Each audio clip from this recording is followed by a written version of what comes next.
Started.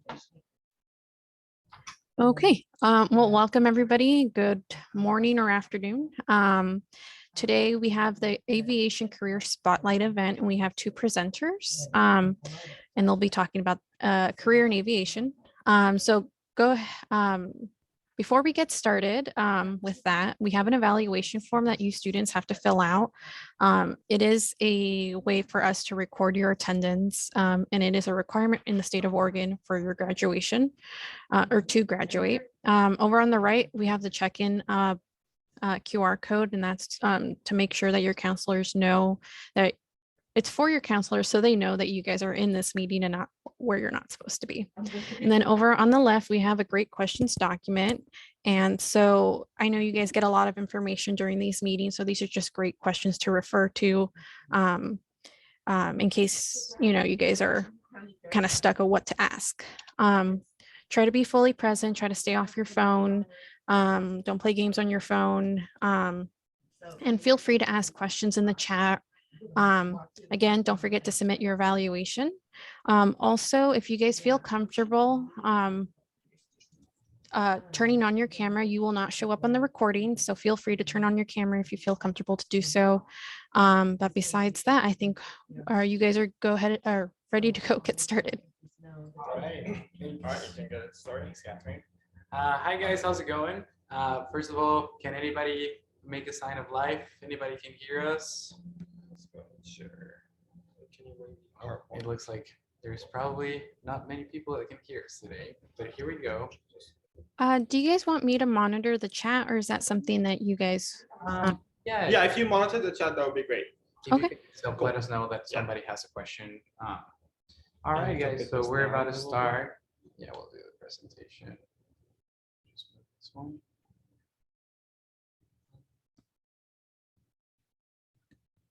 All right, sweet. Cool. All right. Well, good morning, everyone. My name is Saif Salim, and I am a flight instructor at Hillsboro Academy. I moved out from Egypt back in 2019 and came all the way to the US to start my dream and work to become a pilot. The reason why I always wanted to be a pilot is because I wanted to travel around the world, meet new culture, get new experience, and being paid for it, which is something really amazing. And I'm glad to make this dream become true, and now I'm working towards it. That way I can reach the airlines, hopefully, one of my goals and dreams. So today we will do this presentation in two parts, as a student perspective and then as a flight instructor perspective. Starting off with my friend Max, we'll take here as the student perspective. All right, guys, how's it going? So my name is Max. I'm gonna go ahead and try to switch so you guys can see the entire thing real quick. I really don't know why it switched to that way, but here we go. All right, that's much better. Sweet. So, all right, so that's my friend Saif, co-worker and friend. And my name is Maximilian Escobedo Cornetska. You guys can call me Max. I'm 22 years old. I am work as an airplane dispatcher. I got my private pilot's license with my instrument rating, and I am working towards my commercial rating. And currently, I'm doing my commercial training. Something about me, just to break the ice. I am Mexican. My nationality is Mexican. Some activities that I like to do outside of flying is climbing. I like paragliding. I like lots of hikes, and I'm always down for a good adventure.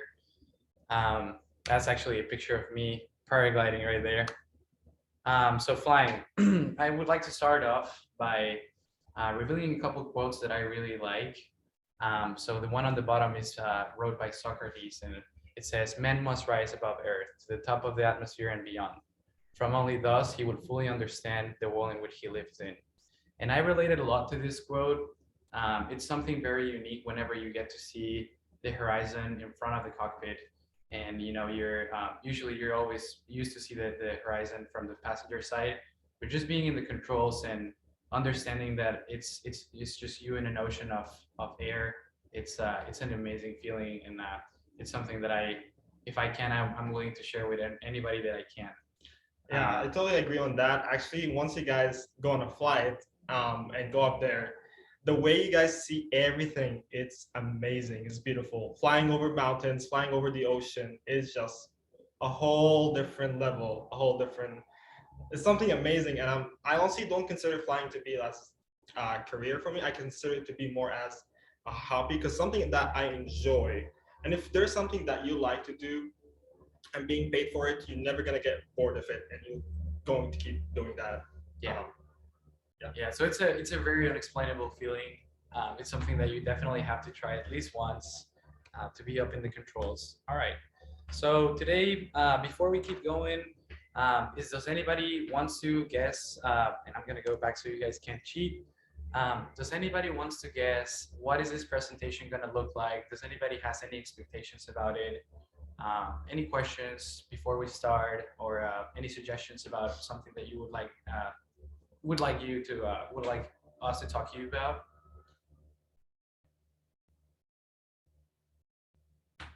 Don't be afraid. It's all good. You remember, the more questions you ask, the more we're going to be able to provide you. And yeah, so if you guys feel, we're going to have a little opening for questions at the very end, so feel free to ask any questions that you feel like. All right, so let's continue. So aviation, by definition, is going to be the flying or operation of any aircraft. So just by that definition, you can imagine how many branches and how many different scenarios you can be involved with aviation. We're going to talk about me as a student. How does my day-to-day look like? What are my current duties and responsibilities? And what are some of the branches of the field of the aviation field? Just like I said, aviation is not just flying the airplane. It has a lot more to it that we sometimes don't see on the light spot. So I'm going to continue here. We're going to go ahead and I'm going to play a little video for you guys.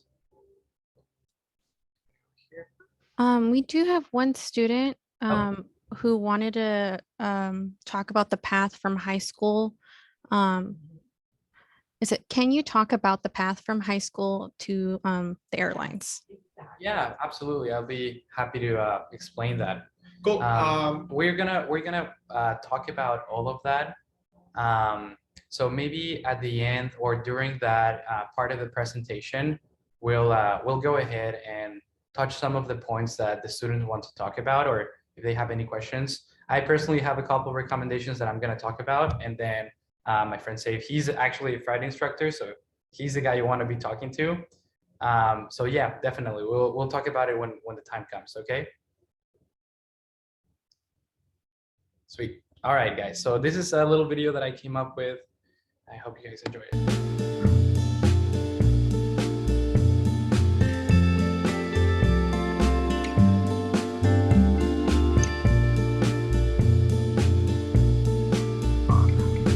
Clear prop.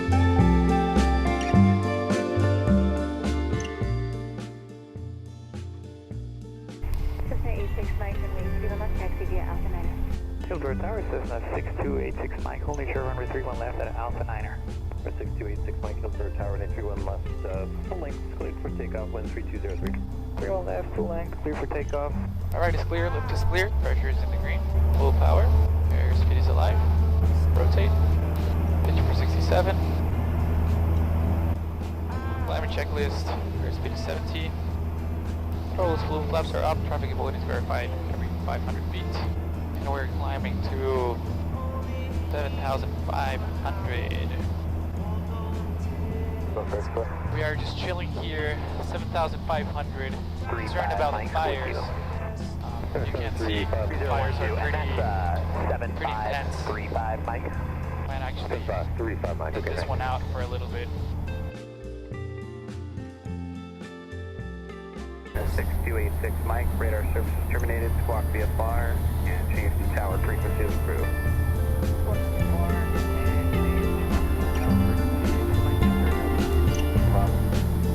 Cessna 6286 Mike, Redmond Tower from the west, make the straight in runway 11, reported at 3 miles level.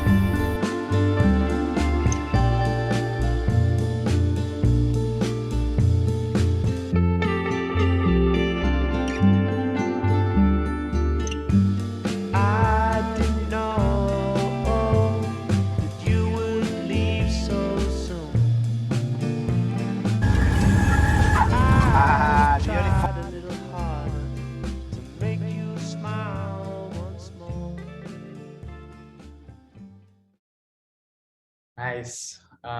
Let's not play that. So I'm gonna go ahead and play. Sweet. I'm gonna go.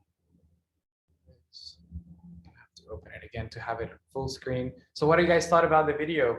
Does anybody has any suggestions? Can I be a film producer now? Maybe if aviation doesn't work, I can be a film producer.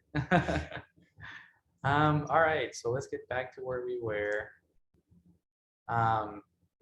Yeah, so that's how my day-to-day looks like. Basically, that's showing a little bit of everything. Whenever I go on a flight, I wake up, I have a nice little breakfast, and then I, come here to the airport, to the Hillsboro Airport in my case, and I do my pre-flight walk around. I make sure that the airplane has fuel. I make sure the weather is looking good. Just want to make sure that the flight planning is looking nice. And I come up with a destination that I want to go visit, and I build towards my my total amount of hours, which is going to allow me to take my check ride, which is the final exam that we get as aviators to obtain our licenses. And yeah, that's basically what I've been doing for the last 2 years. And yeah, basically that's where I'm at. So that's how my day-to-day look like. Again, if you guys feel inclined to ask any questions, please type them out. And at the end of the presentation, we're going to go ahead and listen to that. So our career, it's sort of a lifestyle. It's something that you don't view as work, or at least it's something that you need to devote a lot of responsibility outside of flying, because flying is just if you divide your entire day whenever you operate an aircraft, you devote the entirety of your day to fly that aircraft. So we have to be responsible. We have a lot of responsibilities, and just for that we need to be fit and qualified to be able to all perform all these tasks. So my day-to-day responsibilities, I'm sure I operate the aircraft within the necessary safety margins. So just like I said, I devote myself before the flight, and my mind and my body is already, thinking about flying. I manage risk and adapt to a given scenario. So adaptability is a big quality that we need to have as pilots. We need to overcome challenges, and up in the air, you might be in the same place in time and space, but the air sometimes might be doing something weird, and you have to understand it and have the current approach to it. Flight planning is something similar to what I just said. I select my destination. I make sure that they're serving. You got to consider a couple things. Do I have enough fuel to go there and back? If not, can I fuel out there? There's a couple things that come into place. It comes along with selecting my local destinations. Practice maneuvers that includes level of proficiency. Personally, this is my favorite.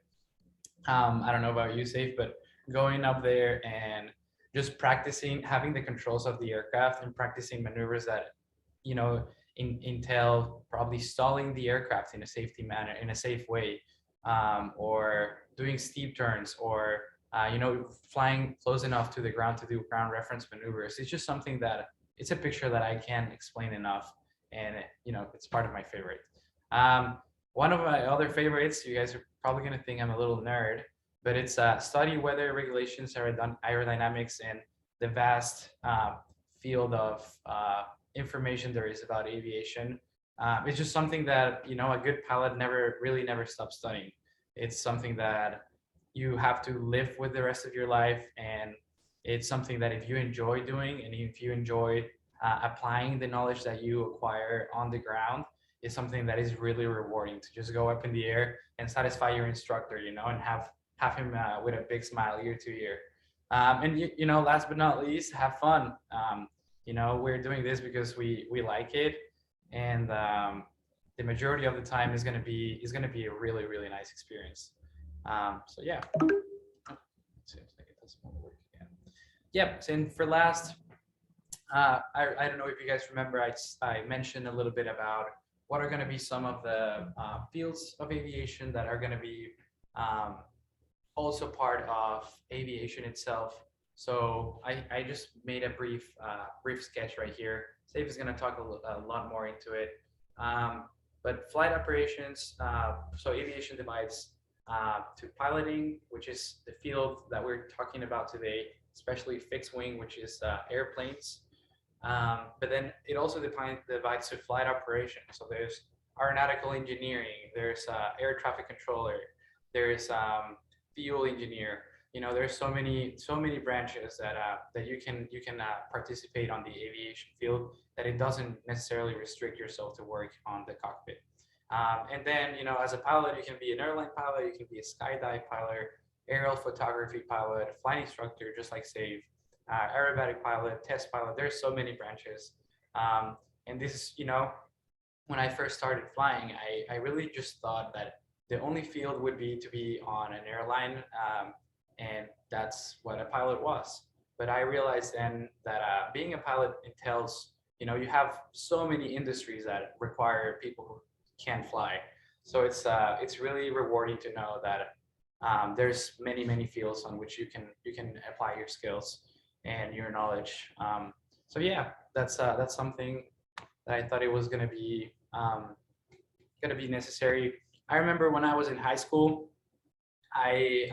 or when I was graduating it, I didn't really knew what I wanted to do with my life. You know, I was like, oh man, I would love to be a pilot, but you know, it seems like it's something really complicated, really expensive, and something that, you know, so unattainable.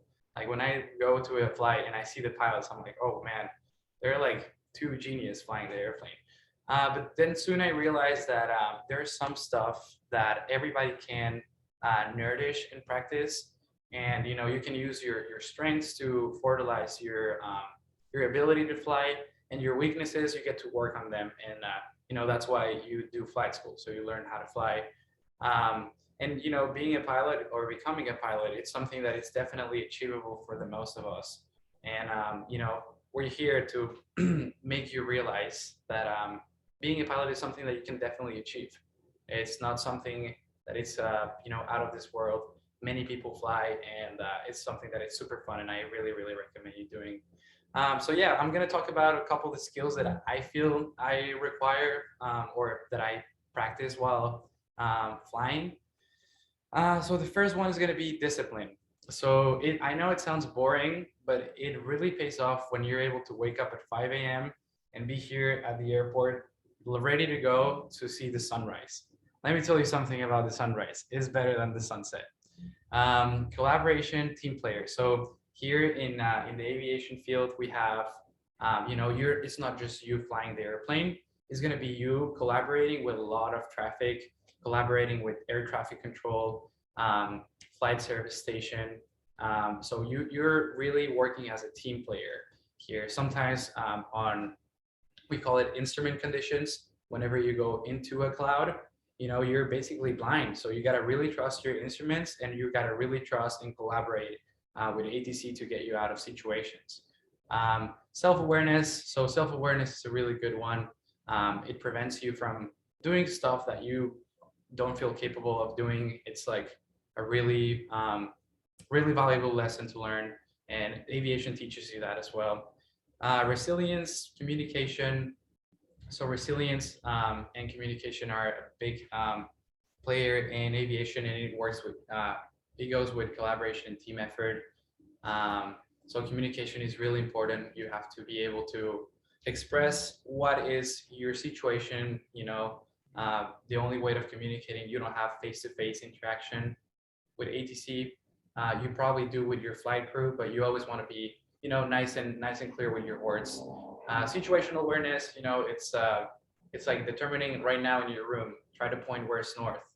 I don't know if you're paying attention or not, but this thought experiment is really interesting. Just you know, bring yourself to the present and really visualize where you're at. Coordination, I put it that there's this thing called the slip and turn and slipping turn, and it basically works like the airplane will not fly straight like this, it will fly like this. So you need a little bit of coordination between hand and feet, because we have control on our feet as well. So that, you know, I think it would be an interesting skill to put in there. And it's something that if you don't have, it's something that you can nourish for sure. And critical thinking. So if you like critical thinking and problem solving, aviation is great. It's always dynamic. It's never going to be the same flight over and over again. It's always going to be something that you have to completely submerge into the experience and completely be proactive about the things that are happening in your surroundings. And risk management is going to be a really good one. I think this skill sort of goes with self-awareness. So risk management is going to prevent you from encountering situations that can be dangerous. Remember, we're operating vehicles, sometimes really heavy, really big vehicles that go thousands of feet up in the air. So, you got to be aware of all the risks that is involved, and just combine all these skills to, get yourself to a spot where you're not in danger and having fun. So yeah. And I'm going to talk a little bit about it. Safe is going to talk a little bit about it. I think this is related to what the student was just mentioning a little bit ago. So what can you do to get involved in aviation as a high school student? So if I would have had this presentation when I was a high school student, I would have done something about it. So the first one is going to be research your options. And by that, what I mean is going to be what is going to be your schedule like when you graduate? If you're inclined to study aviation, what is going to be the nearest school to your hometown? Do you have to move somewhere else? Would you like to move somewhere else and practice aviation? Different areas offer different weather conditions, and I feel like getting a lot of different diversity of weather conditions is also good to develop a good skill set for aviation. Start flight training. You can start flight training as soon as you turn 16. I believe even sooner than that. I'm a little rusty on my knowledge, but good thing I have an instructor right here. So I believe you can start your training before 16 and do your first solo flight. So nobody in the cockpit with you or in the airplane by the time you turn 16. So, it's a matter of just doing it now. And get your medical certificate. You can get that done right now as a high school student. Visit as many local airports as you can. I don't know where you guys are located at, but I'm pretty sure if you Google what's the nearest local airport, regional, or sometimes even it's an airstrip, that is basically a grass field where airplanes land. Yes, airplanes do land in grass. And yeah, you can go there and talk to as many. If sometimes those airfields will have flight schools as well. So don't hesitate if you feel inclined. I really encourage you to go and just visit the flight school, talk to the people there, see how's the environment, see if you like the dynamic with the people, and engage with those people as well. Ask them questions. If you go to an airfield and you see a cool airplane that is within reach and you see the owner, go there and ask him to explain to you about that airplane. And then you can choose your favorite airplane and you can get into it that way. I think that's how I started to become interested about aviation. And yeah, this picture that I added here, I know it looks just like a regular coffee shop. You can see sort of some airplanes in the background and a little prop hanging out there. But this cafe was on an airport in North Las Vegas. That's where I started my flight training. And I remember I would just go there and study a lot. And, all of a sudden I would see a couple elderly people that would go out there. And I would be so interested because, they had their hats and I could tell right away they were aviators. So I would just go to them, start talking to them. And then, I met so many friends that took me on flights just for going there and like studying out there and, being out there and being in the field.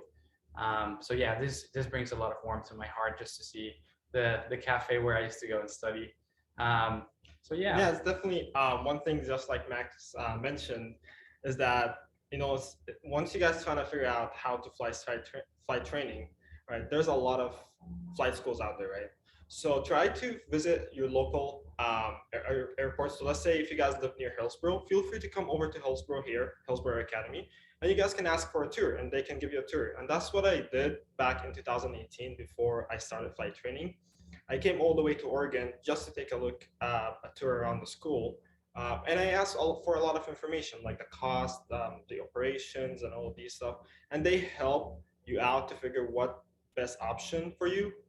So definitely, yeah, visit your local flight school, get more information from them, and feel free to ask for a tour. And some flight schools like Hillsboro as well, they provide demo flights. So they can take you on a demo flight and show you around, and you can judge if that's something that you want to do or that's something that probably you don't want to do. So yeah, and just like Max mentioned as well, you guys can start flight training at any age. However, to do your first solo and become a student pilot, you need to be at least 16 years old. And we'll go more through the comments here in a second. Cool? Yeah. Cool. Thanks, Safe. I appreciate it for reinforcing my knowledge. All right. So last, my part of the presentation, guys. So something that I recommend you, or some materials that are completely free online. So first of all, there's a bunch of YouTube videos. So if you feel inclined about it, you know, you can go on YouTube, and there's so much to learn in there. There's so many really nice videos out there of people who do like backcountry flying or airlining flying, 747 pilots who do podcasts. You know, there's so much about it. So you know, YouTube, I think it's been a huge teacher for me, and I think it's really accessible for the younger generation as well. So the airplane flying handbook, that's going to be like the very first one of the very first books that you come across with, and it's just going to teach you a little bit about everything.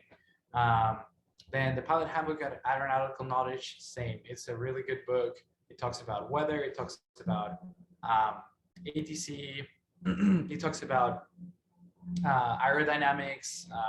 It has like 13 chapters that are just full of information. It's super useful. And you can get all of this on www.faa.gov.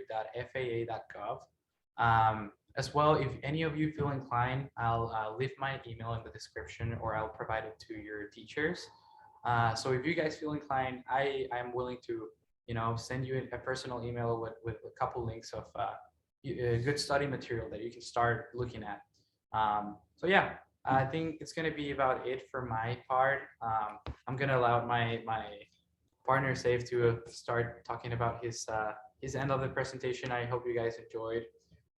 Or if you have any sort of questions that you can ask him at the very end, then I'll be happy to answer. Thank you, Max. I'll take it from here. And before I jump in my part, let's take some questions that student asked. How does that sound like? Good? Yeah, I can go ahead and read those out.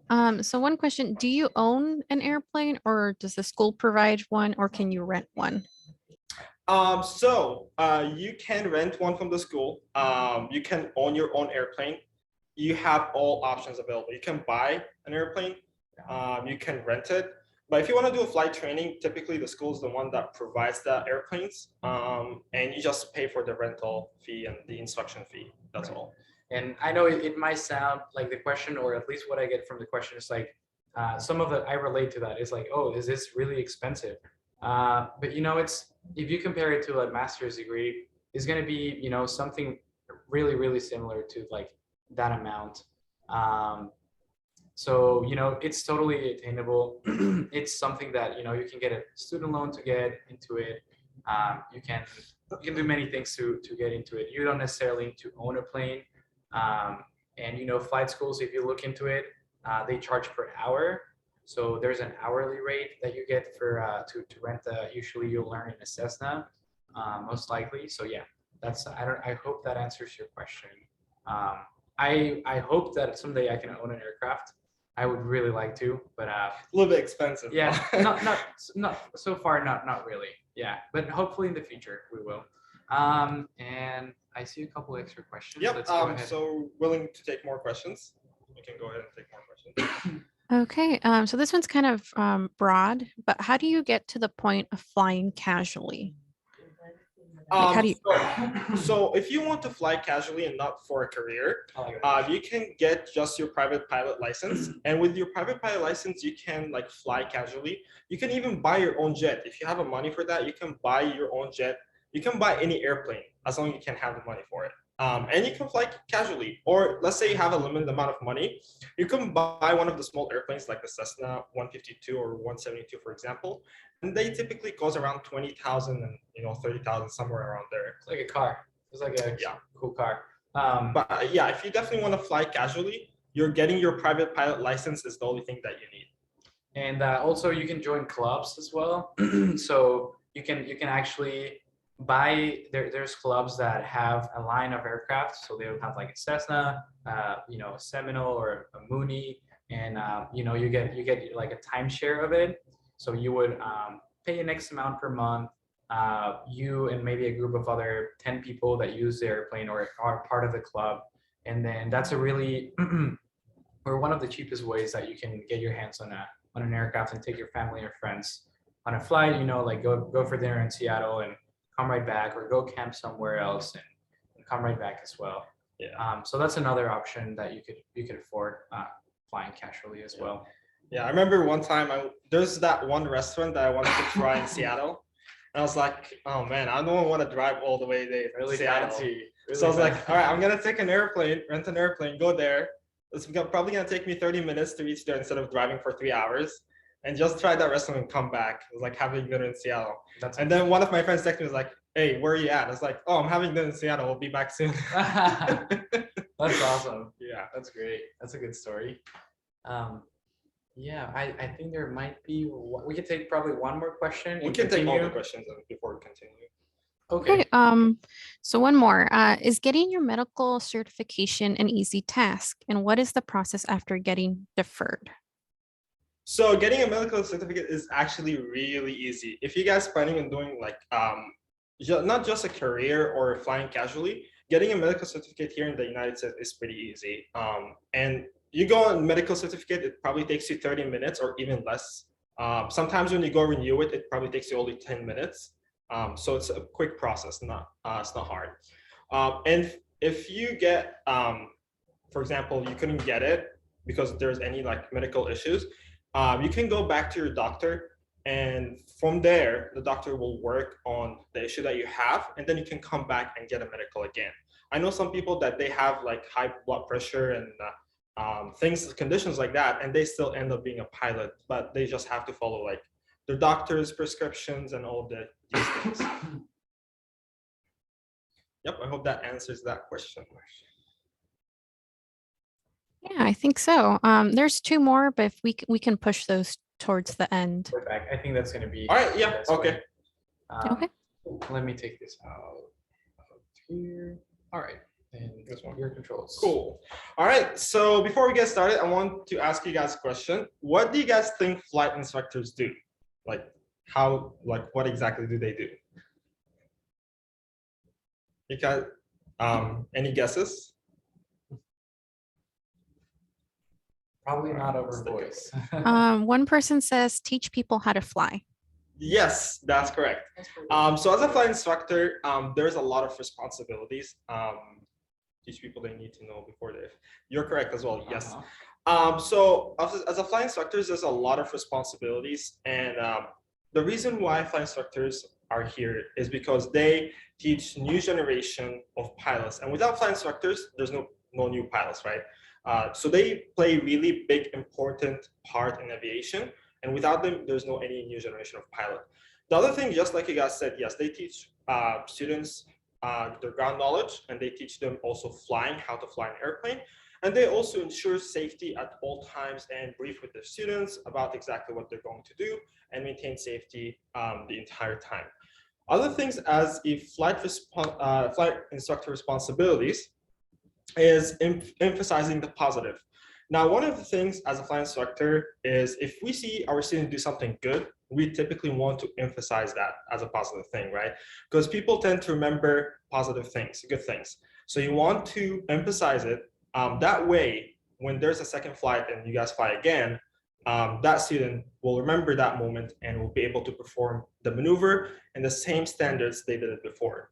Other things as well as a flight instructor, our responsibility is to making sure that we evaluate the student when it comes to piloting ability. Like for example, let's say the student's struggling with certain maneuvers, certain things, we need to evaluate that and try to find different methods to work on it. Because not all people learn the same way. People learn with different methods, right? And as a flight instructor, your responsibility is trying to figure out what methods work with certain students. And lastly, as well, is making sure the student is ready for the exams. That's a big responsibility as a flight instructor. Sending your student before being ready to your exam is probably not a good idea. Making sure they're ready and they're ready to pass from the first time is one of the most important things as a flight instructor. And let's move on. Cool. So why would you become a flight instructor? Well, there's a lot of reasons. First off is flight instructing. That's the first job in aviation that you get paid for. There is no better feeling to fly an airplane and get paid for it. It's amazing. Especially aviation is a little bit expensive. But the moment you become a flight instructor and start teaching people, you get paid for that, and you also get to fly, which is really great. Being a flight instructor also makes you a better pilot. Here's one thing, guys. When you teach people things, right, it makes you a better teacher because you practice these things, right? And the same thing with the flight instructor. When you teach people how to fly, you also learn new things, you become more experienced, and the more time you teach, the more experience you gain. And that's with all fields. Also, teaching others is rewarding. So I started as a flight instructor back in September, and I had my first student, and he had no flying experience at all. And we started working on his private pilot license. And last month, he just became a private pilot. And that is really amazing for me as a flight instructor, seeing my students succeed and achieve their goals and their dreams. It just brings me a lot of joy and happiness because the amount of experience that I had, I was able to provide it to someone and help him become a pilot. Another thing is that it helps to increase your resume, boost your resume. Typically flight hours, you can get it by renting an airplane, you can get it by being a flight instructor, you can get it with a lot of different methods, right? But when it comes to airlines or certain jobs, they like to see the flight hours, the quality of those flight hours. How did you gain them? Now, the quality is going to be different. Let's say, for example, you take an airplane and rent it and go out to fly. It's not the same quality as flying with a student and teaching them, right? Because when you teach someone, you're also gaining experience as well. So those flight hours, the quality of them is really important as well. And lastly, you meet new people. Making connections, not just in aviation, making connection in your life in any field is really important because you never know. Maybe one day that person owns a private jet and he's looking for a pilot, and he hits you up, is like, "Hey man, you want to come fly my jet and be my pilot and take me around?" These things, making connections are really important, not just in aviation, but in all fields. Cool. So how can I become a flight instructor? Well, first thing, you want to make sure you're a commercial pilot. And afterwards, you pass your flight instructor exam. After you pass that and you become a flight instructor, you also need to hold a third-class medical certificate. Now, when it comes to medical certificate, there are 3 classes. There's the first class, second class, third class, and the first class being a little bit more strict. And as you go down, it becomes less strict. But trust me, first class is even easy to get. Being 18 years old as well, you become a flight instructor. So when it comes to age, just like Max mentioned, you can start flight training at any age. But in order for you to do the first solo, you have to be at least 16 years old. And in order to get your private pilot license, you have to be at least 17. And for your commercial, you have to be at least 18. And also, you can start becoming a flight instructor at 18 years old. And I'm actually 20 years old, and I'm already a flight instructor teaching people how to fly. Cool. Any questions about the age requirements? That way we can answer those ones as well. They'll probably ask at the end. All right. Cool. Now, one of the other things that I used to have misconception is that being a pilot is just flying for airlines, and that's not entirely true. Being a pilot is not necessarily flying for airlines. You can do a lot of things by being a pilot. Let's say, everyone has different goals in life, right? Some people, they want to start family. Some people, they want to be flying around the world and trying different countries. But with every different thing that you want, you can be a pilot and choose what works out for you. So let's say, for example, you're the person that wants to fly to different countries and like explore around. You can work for a major airline. A major airline like Delta, United, American, JetBlue. These airlines, they typically fly to international destination like Europe, Canada, and so on. Now, let's say you don't want to fly major airlines and you want to stick to being in the US and not going outside the US. Then in this case, you can fly for regional airlines. Regional airlines like Horizon, SkyWest, they typically have flights scheduled only for different states, and they stay domestically. They don't go outside the US. And if they do, they only go to Canada or Mexico, not really far. But you also come back home the same day. So you don't stay out for long. Also, if you want to fly for cargo airlines, you can do that with UPS. You can do that with FedEx. Is that something you guys like to do? Or you can continue your career as a flight instructor and keep teaching people how to fly and providing all your experience. Another things that you can do is fly for your local government. For example, if you want to fly for the state government, you can fly for the federal government, and you can do these things as well. And lastly, you can fly for emergency medical service. So what is that? That basically, sometimes patients, they need to be transported to different hospitals and it needs to be done as quickly as possible. And that's why they tend to get helicopters or airplanes to get transported there. So you can fly these patients and get them to the nearest hospitals. So there's a lot of things, a lot of careers that you can do as a pilot. It's not necessarily being an airline pilot, but you can be other pilot. And just like you guys mentioned, yeah, you can be a casual pilot. You just rent your own airplane or buy your own airplane and go out and fly whenever you want to and have fun, right? Or for example, I want to have dinner in the state. Let's go have dinner there and come back, right? So there's a lot of things that you can do as a pilot. It's not necessarily just being airlines. I believe we got a question here. All right, so do you start with a regional airline before going to mainlines? And do you know how to become a government service pilot, not Air Force? Okay, so that's a good question. Yes, you start as a regional airline before going to majors. And that's because major airlines, they typically want to see a little bit more experience when it comes to flying bigger airplanes. But it doesn't take that long. It typically takes 2 years working in a regional airline, and then you can apply for a major airline and get there as well. And how do you fly for government service? It typically requires a certain amount of experience. It depends on the government that you want to work for. Let's say you want to work for a federal government or a state government. They have their own requirements, and you have to meet those requirements, and then you can apply for it. And after that, you'll be able to get it and do an interview with them. Cool. So each company and each government, they have their own flying experience requirements, and you guys have to meet those requirements before applying for it. I have not flown an Airbus. I hope so. I hope so very soon. But I'm flying Cessnas right now and Seminoles, which is basically the multi-engine airplane. But my dream and my goals is to be an Airbus pilot. So I hope I will reach there one day. Yeah. Pretty soon. All right, let's All continue. right, cool.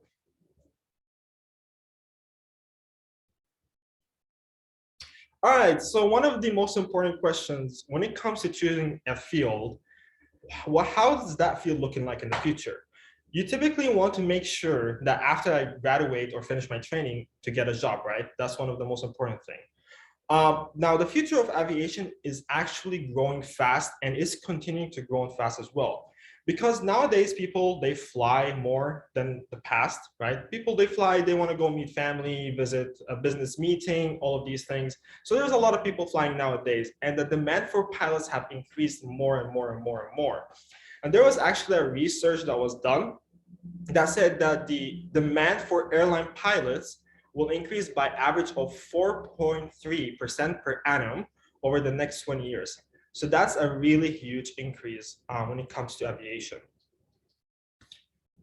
And lastly here, how is the pay? Now that's something definitely it's important as well to consider. The pay for being an airline pilot is really, really good. So starting as a first officer, when it comes to a major airlines, you can get an annual salary for $16,000, and that's as a first officer. Now, the more experience you gain and get upgraded to become a captain, you can earn up to $300,000 a year, which is a lot. But yeah, the future of airlines is looking really good, and the demand for it is increasing a lot every single year. Right. Cool, and we can take all the questions. So there was one. Do you guys recommend a Part 61 or 141 flight school? Good question. So some flight schools, there are Part 141 and 61, just like Hillsboro Aero Academy. So what's the difference between them? Typically with 141, the school provides its own syllabus. So you have to follow its own syllabus. But a Part 61, you can do that at any small school, and it does not have a specific syllabus to follow. So you basically can have a normal instructor comes out and teach you how to fly, and that's considered Part 61. But if you want to follow a specific lessons and syllabus, that's Part 141. The difference between them as well is a price. Typically with Part 61, it's a little bit cheaper than 141, but you can also end up paying less than 141. It also depends on the student, and it depends on how often they fly and how many hours they get. Okay, and then do you need to have good eyesight to be able to get into the pilot program? Nope. As you guys can see, we wear glasses. So no, as long as you can see with glasses, you'll be fine. Yeah. Are you guys gonna? Oh, you can read it. I think. Yeah. Okay. Does Hillsboro Aero have a flight simulator? Yes, we do. We actually have 2 flight simulators, and you can use that for rental to gain your practice by yourself, and you can use that for your lessons as well. Right.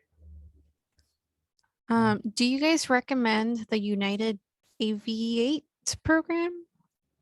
So the United Aviate program, I'm not quite sure on it because I'm an international student, but the United Aviate program is that basically you apply for it.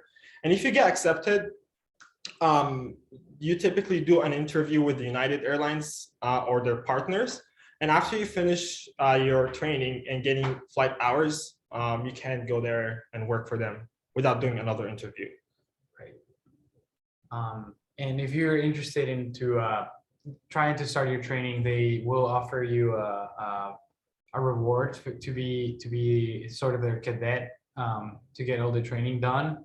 And I recommend you to go and if you can look into several, I know that several regionals are offering, are encouraging people to study aviation.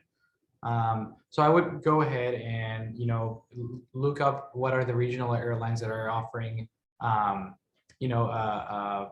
reward if you get hired with them, or if you pass the interview, and which one would be, the best to your own fitting.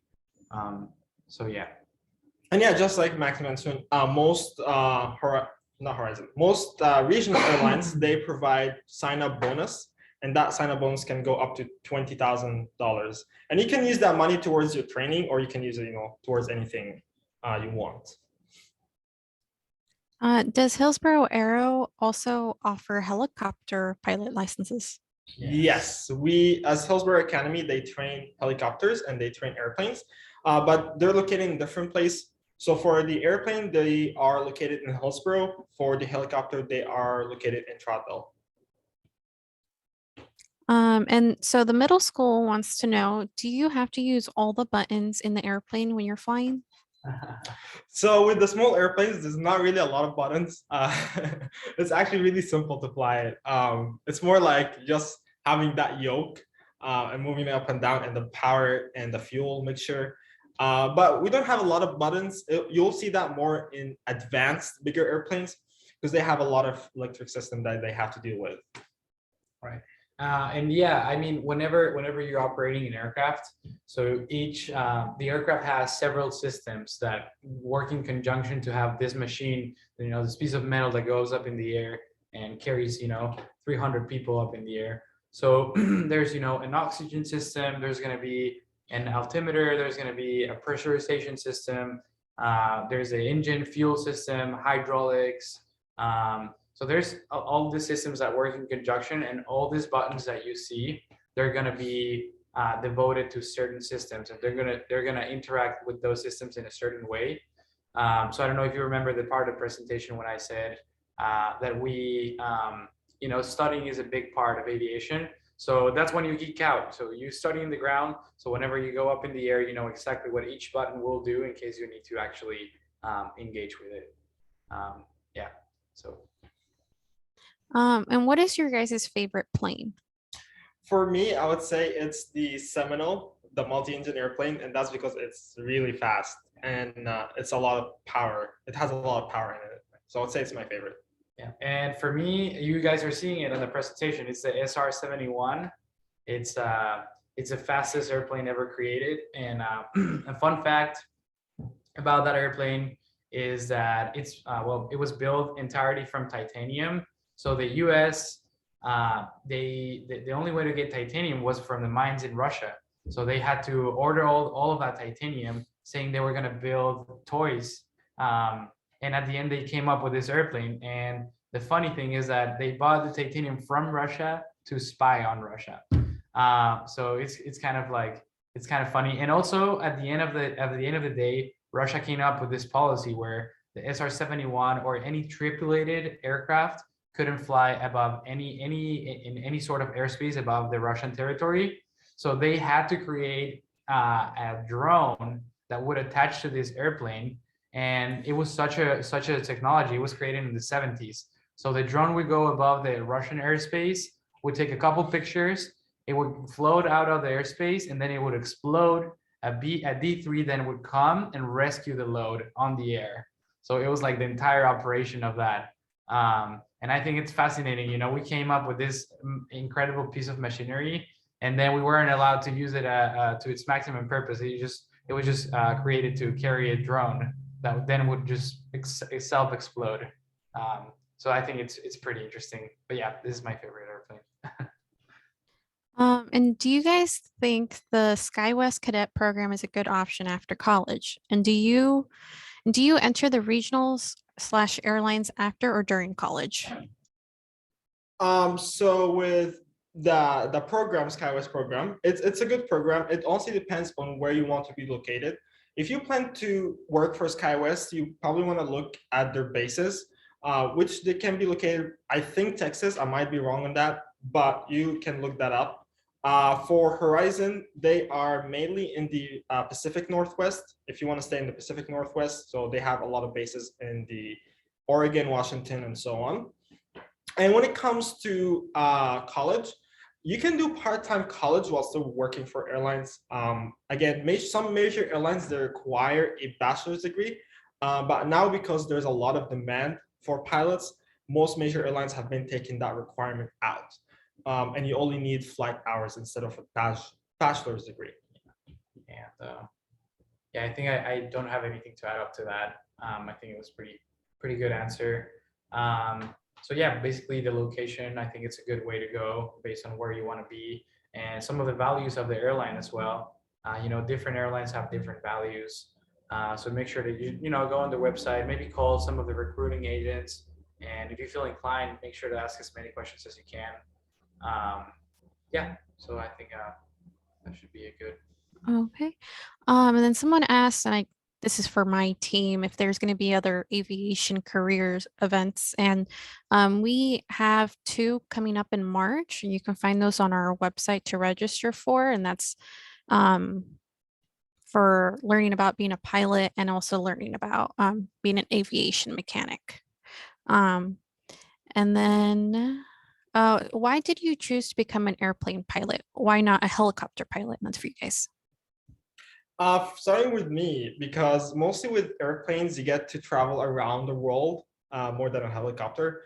And that's my goal in life. I want to travel around the world, travel to different countries, explore different cultures. I want to go to Europe, Australia, try their food, and get to meet new people. That's my goal in life. And that's why I chose to become an airline pilot. But yeah, that's the reason why I chose that one. Yeah, and get there with style, right? Get there just flying. Were you a passenger? No, I was flying. And for me, I was very undecisive of what I wanted to do. I was gonna go actually for maritime biology. But at the end, I had the chance to meet an airplane owner, and he took me on a flight, a very brief flight, and then once I just had that side picture of being in the cockpit. I just fell in love with it, and then I've just been here. I right away I finished. I think it was like a month before I graduated, and then I moved out to the U.S. and I started flight training right away. And it's been something that I have. It's a love that has grown in me.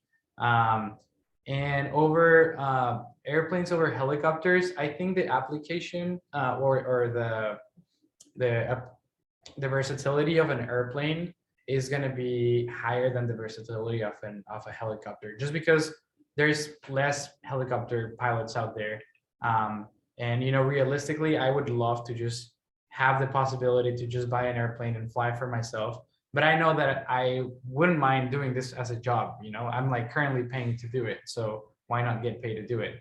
And I think there's more options to learn how to fly an airplane and to work as an airplane pilot over a helicopter pilot.